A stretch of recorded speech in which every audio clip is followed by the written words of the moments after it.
ప్రాజెక్టులన్నీ కూడా పెండింగ్ ప్రాజెక్టుగా పేరు తెచ్చిన ప్రాజెక్టులన్నీ కూడా మా ప్రభుత్వంలోనే దాన్ని రన్నింగ్ ప్రాజెక్ట్ కంప్లీట్ చేసి దాదాపు సగం జిల్లాకు ఉమ్మడి పాలమూరు సగం జిల్లాకు నీళ్ళు ఇవ్వడం జరిగింది. మరి పాలమూరు లిఫ్టిగేషన్ కంప్లీట్ అయితే ఇంకా మొత్తం సగం జిల్లాకు నీళ్ళు వస్తాయి, పాలమూరు మొత్తం సస్యమలు అవుతుంది. ఆ దిశగా పాలమూరు లిఫ్టిగేషన్ కంప్లీట్ చేసి మీరు మంచి పేరు తెచ్చుకొని కానీ ఈ డ్రామాలు చేయకండి అని నేను కోరడం జరుగుతాను. సో దీని అర్థమే ఉన్నది, మేడిగడ్డ పోతే మీరు పాలమూరు అవుతుంది, అసలు అర్థమే కాలే. సంతోషం అయినా వస్తున్నారు, ఇప్పటికైనా మమ్మల్ని చూసారా మీరు వస్తున్నారు, చాలా సంతోషం. మరి రేపు ఆ పాలమూరు లిఫ్టిగేషన్ కంప్లీట్ చేయడానికి మీరు పకడ్బందీగా కార్యాచరణ చేసి కంప్లీట్ చేసి చెప్పాలని అక్కడ పోయి డ్రామాలు చేయకండి దయచేసి. ఆడ మళ్ళీ మట్టి నల్లగా ఉండే ఇది తెల్లగా ఉండే ఇది అయింది, అది కాదు సబ్జెక్టు. ఆ పది ఎట్లా కంప్లీట్ చేయాలని ఆలోచన చేయడానికి కోరుకుంటూ మరి ఇటువంటి డ్రామాలు మానుకోవాలని కాంగ్రెస్ పార్టీకి ఇతబలుతా ఉన్నాం.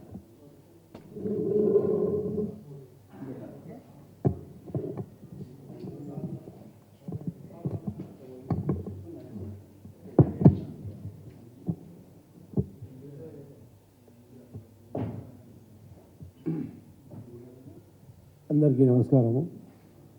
ప్రత్యేకంగా ప్రింట్ అండ్ ఎలక్ట్రానిక్ మీడియా జర్నలిస్టుల బృందానికి అందరికీ పేరు పేరున ప్రతి ఒక్కరికి ధన్యవాదాలు తెలుపుతూ, ఈరోజు ఎందుకంటే దాదాపు స్వాతంత్రం వచ్చి 70 సంవత్సరాలు దాటిపోతుంది. ఈ 70 సంవత్సరాల లోపల ఎక్కువ భాగము 50 సంవత్సరాలకు పైననే కాంగ్రెస్ ప్రభుత్వం పరిపాలించడం జరిగింది. ప్రత్యేకంగా ఈరోజు మా మహబూబ్ నగర్ పరిస్థితి ఏ విధంగా ఉంటుందో ఇంతకుముందు ప్రతి ఒక్కరికి తెలిసిన విషయమే. వీటన్నింటినీ గమనించి మాజీ ముఖ్యమంత్రి గారు ఈరోజు తెలంగాణ తెచ్చి ఈరోజు ఎన్ని విధాలుగా అభివృద్ధి చెందిందో ప్రతి ఒక్కరికి కళ్ళగట్టినట్టు కనిపిస్తున్నది. ఈరోజు నీళ్ళ విషయంలో ఎంతో ఇబ్బందులు ఉంటుండే, వ్యవసాయదారులకు ఎన్ని సమస్యలు ఉంటుండే. ఎక్కడ ఈరోజు కాంగ్రెస్ హయాంలో తెలంగాణ వచ్చే ఆదాయాన్ని మొత్తంగా తీసుకుపోయి ఆంధ్రలో పెట్టి వాళ్ళు అభివృద్ధి చేసుకోవడం జరిగింది. కాంగ్రెస్ ప్రభుత్వంలో ఉన్న కట్టిన ప్రాజెక్టులు ఈరోజు అందరికీ కళ్ళ కనిపిస్తున్నాయి. ఎక్కువ భాగము సింహ భాగము ఈరోజు ఆంధ్రకే ఉపయోగంగా ఉండేది. ఇటువంటి పరిస్థితుల్లో ఈరోజు మాజీ ముఖ్యమంత్రి గారు శ్రీ కల్వకుంట్ల చంద్రశేఖరరావు గారు వీటన్నింటినీ ఆలోచన చేసి తెలంగాణను ఏ విధంగా అభివృద్ధి చేయాలి అనే ఉద్దేశంతో అటు ఉత్తరాన కాళేశ్వరం ప్రాజెక్టు కానీ ఇక దక్షిణాన పాలమూరు రంగారెడ్డి కానీ ఇటువంటి విషయాలు తెచ్చి ఎంత గొప్పగా ఈరోజు మనకు కళ్ళకు కనిపిస్తున్నాయో. జరగవచ్చు ఈరోజు యాక్సిడెంటల్గా చిన్న చిన్న సమస్యలు జరగవచ్చు, ఎక్కడైనా జరుగుతాయి. ప్రపంచంలో ఎన్నో దేశాల్లో ఇటువంటి విషయాలు జరిగిన విషయాలు ఉన్నాయి. వీటన్నింటిని పట్టుకొని ఏదో తప్పు చేసిండు, ఏదో ప్రజలకు అన్యాయం చేసిండు అనే విషయం ఈరోజు కాంగ్రెస్ వాళ్ళు మాట్లాడుతున్నారు. ఈ విషయాన్ని మనమందరం దృష్టిలో పెట్టుకొని గతంలో ఏ విధంగా సమైక్య పాలనలో రాష్ట్ర వ్యాప్తంగా రైతుల ఏదైతే అభివృద్ధి కానీ వారి యొక్క పండించే పంటలు కానీ ఏ విధంగా ఉంటుండే, అదేవిధంగా తెలంగాణ ప్రభుత్వం వచ్చినాక ఈ కరెంటు మంచి కరెంటు 24 గంటలు కరెంటు ఇవ్వడం కానీ, అదేవిధంగా ప్రాజెక్టులు నిర్మించి ఈరోజు మంచి వర్షాల వలన పంటల యొక్క అభివృద్ధి ఏ విధంగా వచ్చింది. అప్పుడు 60-65 లక్షల పంటలు అప్పుడు 2014 కంటే ముందు ఉంటే ఇప్పుడు ఈరోజు దాదాపు 3 కోట్ల పైన ఈ మెట్రిక్ టన్నుల ధాన్యం పండడం జరుగుతుంది. ఇది మామూలు విషయం కాదు, ఇది ఆషామాషి విషయం కాదు. ఈరోజు దేశానికి అన్నం పెట్టే పరిస్థితి మన తెలంగాణ వచ్చిందంటే అది మన కల్వకుంట్ల చంద్రశేఖరరావు గారి ఘనత కాదా అని నేను అడుగుతున్నా. ఈరోజు కాంగ్రెస్ వాళ్ళు వచ్చిండ్రు, ఏ ప్రభుత్వము అనేది ఒకసారి ఆలోచన చేయాలి. పార్టీలు మారచ్చు, ఏ పార్టీ అని రావచ్చు.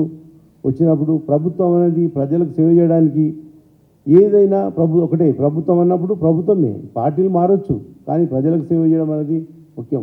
వీటన్నిటిని మర్చిపోయి ఈరోజు ఏదో ఒకటి పోటాపోటీగా చేసిన పనులను ఎత్తి చూపుడు ఇవన్నీ చేసాము. ఇదైతే ఈ ప్రజలు కూడా గమనిస్తున్నారు. ఎందుకంటే ఇంతకుముందు ఏ విధంగా ప్రత్యేకంగా తెలంగాణలో ఉండే ఈ ప్రత్యేకంగా మహబూబ్ నగర్ ప్రజలు ఏ విధంగా వలసలు పోతుంది గతంలో, ఇప్పుడు అదే మహబూబ్ నగర్కు చుట్టుముట్టు ఉన్న రాష్ట్రాల ఉండే ప్రజలు వచ్చి అక్కడ పనులు చేసుకొని బ్రతకడం జరుగుతుంది. అది కేసీఆర్ గారి యొక్క ఘనత కాదా?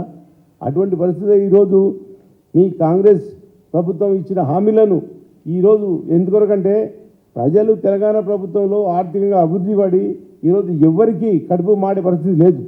వాటన్ని దృష్టిలో పెట్టుకొని మీరు ఇచ్చిన పథకాలు సరైన టైంలో అమలు కావడం లేదు అని అడగడానికి కూడా వాళ్ళు కొద్దిగా ఆర్థికంగా కట్టి ఉన్నారు. అదేవిధంగా గతంలో ఉన్నట్లు ప్రజలు కొంచెము కడుపు ఆకలి మంటతోటి ఉండింటే మీరు ఇచ్చిన పథకాలు ఏం జరుగుతున్నాయి, ఏం సంగతి అనేది అడిగేవారు.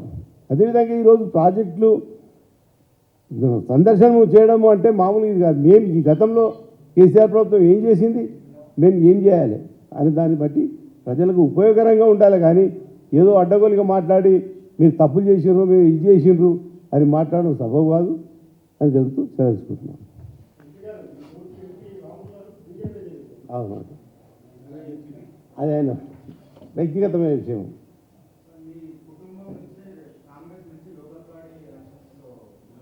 హండ్రెడ్ 100% అది కూడా వ్యక్తిగతమైన విషయము. ఈరోజు ఓటు హక్కు వచ్చినప్పుడు ఒక మనిషికి స్వాతంత్రం అన్ని విధాలుగా ఈరోజు ప్రతి ఒక్కరికి హక్కులు ఉంటాయి. అవి మనం ఎవరిని కాదనలేము. 100% మా ఏదైతే మా బ్రదర్స్ ఉన్నారో వాళ్ళు ఓకే అంటే నేను నిలవడానికి కూడా అది డిపెండ్ ఆన్ హైకమాండ్.